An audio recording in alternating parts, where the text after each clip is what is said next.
Okay, it's time to talk about assessments. How do we use assessments in a hiring process? Just a few considerations first. They've got to be right for the laws and regulations for hiring in your geography.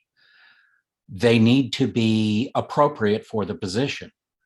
They need to be validated. And I would recommend using someone like myself, a certified assessment professional, to help you ensure that all of that is done correctly. I also highly recommend not using one assessment only. Why do I say that? Most of the lawsuits I've seen around assessments have been one when somebody used one assessment only and they used it inappropriately. That's not going to happen when you know your regulations and work with an assessment professional like myself. And that's rare, but we want to make sure that we treat candidates fairly and equally. That's important. And frankly, that's the law. So now let's talk about what assessments in the hiring process can do for you. They can give you insight you will not get in any other way. What do I mean by that? A psychologist told me a long time ago, it's the same information you'd learn about somebody if you worked with them for a year or two, but you get to know it before you hire them. If you think about it, that's a big advantage. So let's look at different types of assessments, what those can do for you. You can actually take the selection criteria that you have created to find the ideal candidate, and you can turn that into an assessment. We do it, we call it a self-rater, where you take all of those items on the selection criteria, not a job description, but the selection criteria that we have developed that specifically helps guide us to what the ideal candidate looks like.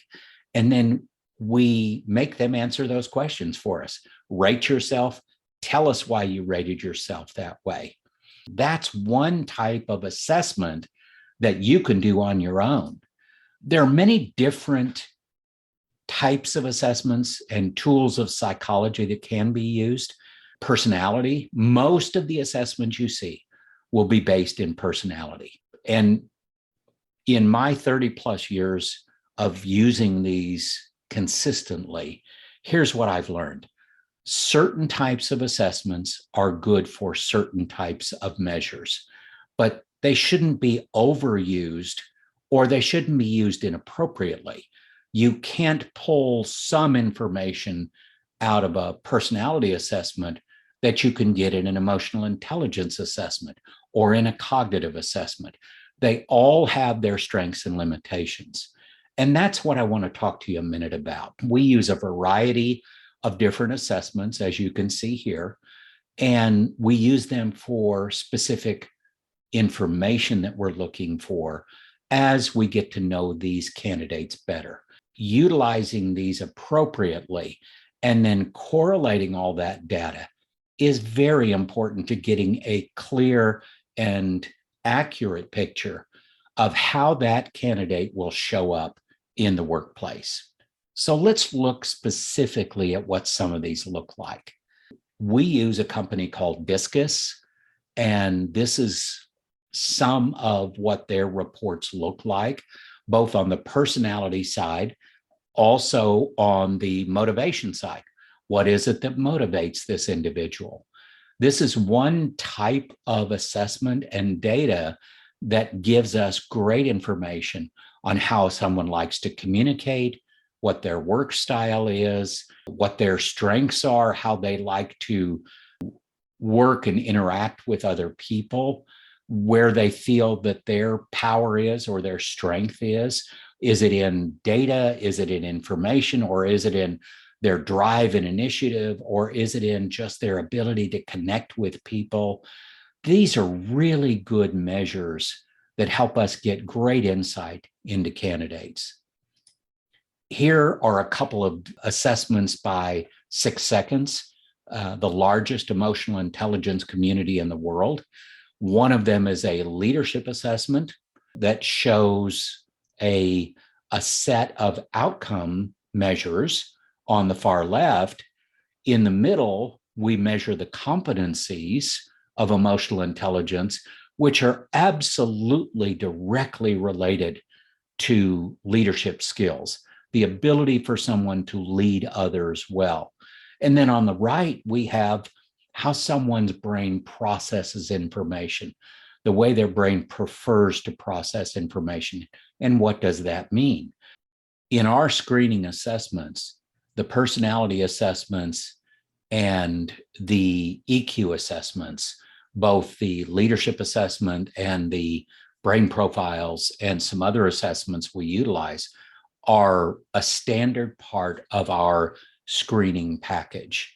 Again, when we're doing a search for someone. And I highly recommend a blend of personality assessments and EQ assessments and cognitive competency assessments to really get an accurate and clear picture of the individual candidate.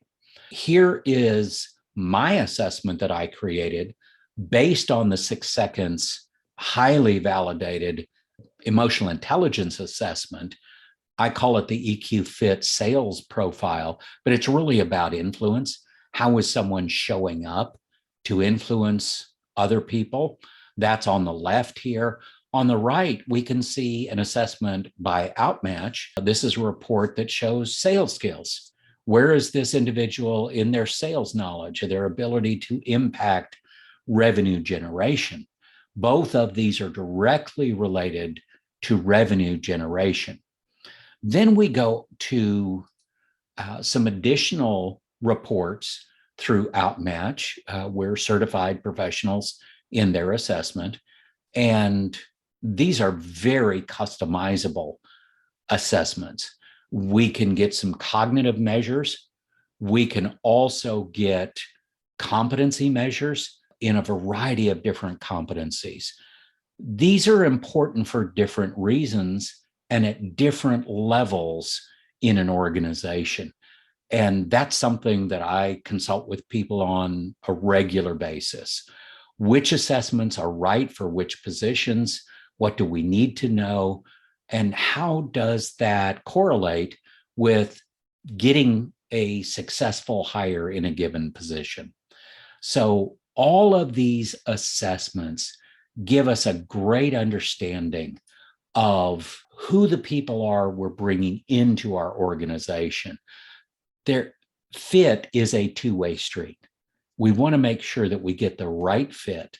And that means for the position, for the team, for the organization, for the culture, and for the candidate.